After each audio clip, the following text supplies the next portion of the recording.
Thank you very much, and I would like to thank the Arab Organization for Human Rights for inviting me and for indeed having convened a series of events like today since the 7th October. This is very much appreciated. I'm also, although I worked for a long time with UNRWA, I'm today sending you greetings from Arab Renaissance for Democracy and Development, the organization for whom, as senior advisor, I lead a program on the question of Palestine. I'm happy to say something about UNRWA, but I would like, if you allow me, to make a couple of sort of comments on where we are 10 months after, or more than 10 months after 7 October, after genocidal, horrific war in Gaza, and sort of give you a couple of perspectives that have come to my mind as I was invited for this event. I mean, first, as we are witnessing, and as also other speakers have alluded to, a ceasefire, even with the latest effort, does not seem to be within reach. The war has, for reasons primarily related to Netanyahu's personal and political interest, moved into a war of attrition, also involving, also extending to Lebanon, to the ongoing engagement between Hezbollah and Israel, and then the Houthis and Iran, Syria. Uh, it doesn't seem likely that there will be a very rapid end to the ongoing hostilities. Uh, on the other hand, uh, that should not prompt us to think that we are sort of stuck and things have not moved or are not moving. I strongly believe that 7 October, the events since 7 October, have dramatically and irrevocably changed the status quo with respect to the sort of the broader, what I would describe, question of Palestine, and that impacts everything on the Israeli front, and the previous speaker was also, and I think several speakers were alluding to, Israel is sort of disintegrating from within. There was already a significant rift between sort of the Democrats, the liberal Democrats, between brackets, Democrats for Jewish Israelis only, and the autocratic religious nationalist, and that rift has only dramatically increased since the war in Gaza started. With, on the one hand, entire Israel society entirely, as a whole, sort of coming behind the war effort and the ongoing genocide, but at the same time, dramatic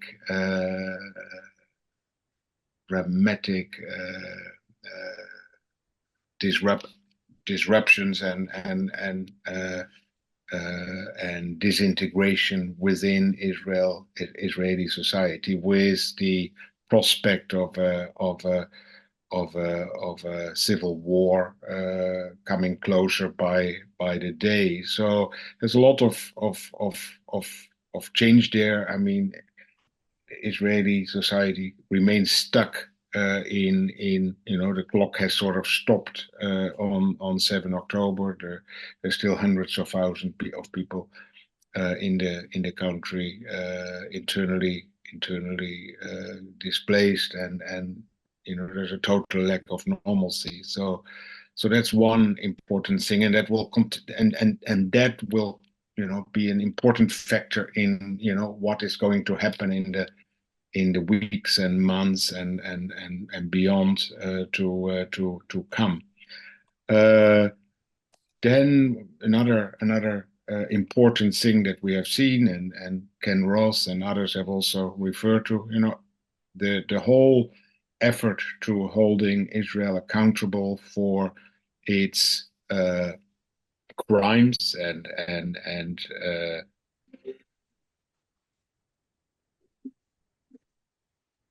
Yeah, we hear you. Please go ahead. Yes, sorry, I Go got on. out.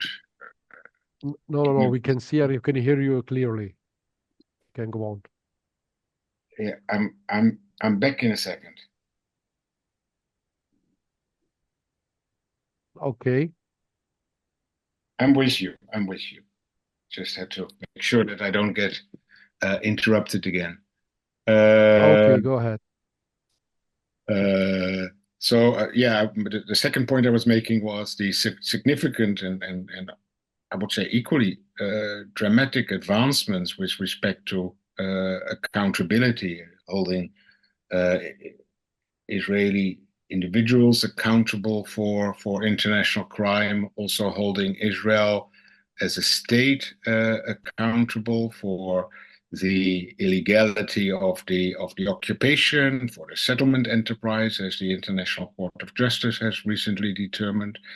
Uh, the genocide case, the arrest warrants that are now likely to be authorized in the coming weeks against Biden, against Netanyahu, Gallant, and Sinwar.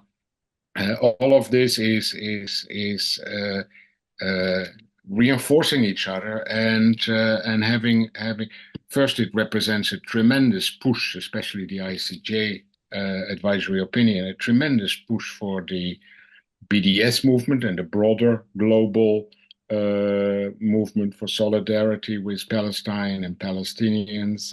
And I totally agree with the previous speaker about the enormous importance of that in moving things forward. Uh, the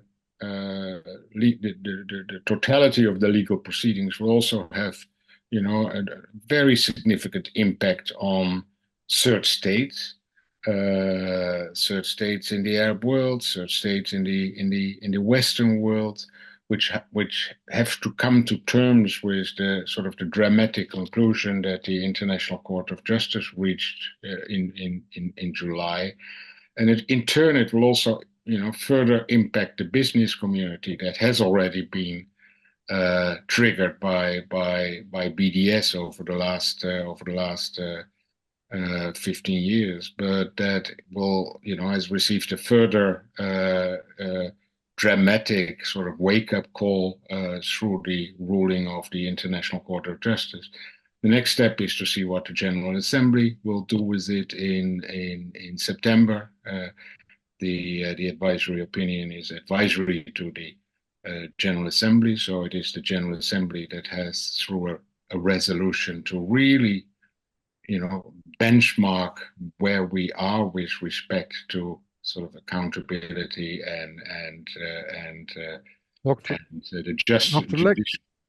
Dr. Lex, I have a question here. Do you think that these countries who are supporting the occupation now and supporting Israel, especially the Arab countries who are normalizing with Israel, can these countries can be brought to justice one day or another? We're always talking about the America, Israel, European Union, or whoever, but we haven't talked about the Arab countries, especially the surrounding and United Arab Emirates, Egypt, and Saudi Arabia, who are normalizing and, in a way, they are helping Israel in what's going on. Do they have something apart from the moral responsibility?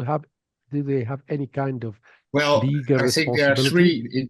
indeed, there are three sets of consequences. I mean, one is moral, another one is political, and the third one is sort of legal. Nicaragua tried on the legal front to take Germany to court for its complicity, and that case remains pending. It did not lead to interim measures to instruct Germany to refrain from continuing its weapon delivery, but the case remains pending and will move forward in parallel with the principal genocide case that South Africa launched against Israel. And both cases will take several years to sort of reach maturity, to reach hearings and rulings. But I'm convinced at the time that with the unprecedented intensity of the genocide that is being perpetrated in against the Palestinian people in the Gaza Strip, that issues of accountability vis-à-vis third state will move forward. But it doesn't have to wait until that. I mean, if we look at the very strong findings of the International Court of Justice in with respect to the illegality of the occupation, but also uh, the principles that the International Court of Justice has invoked in that case, which extend to apartheid, but which also have an impact on already the ongoing genocide proceedings, which the ICJ referred to. Uh, this will start having political impact. Politicians are increasingly getting nervous and increasingly getting uncomfortable with the legal state of affairs vis-à-vis Israel. You see that the UK government, the incoming UK government undid the démarche of the previous government towards the ICC, trying sort of to stop the arrest warrants. You see in Uh, Scandinavian countries, in many countries, you see that there is yeah, this active can be active consideration uh, of, exactly yes. of of of change. So yes, it's Mhm. there will be on the longer term horizon criminal accountability also for third state, but in the shorter Okay. term, the political impact is already Uh, being felt uh, we uh, as we speak. I see. Thank you very much, Dr. Lex,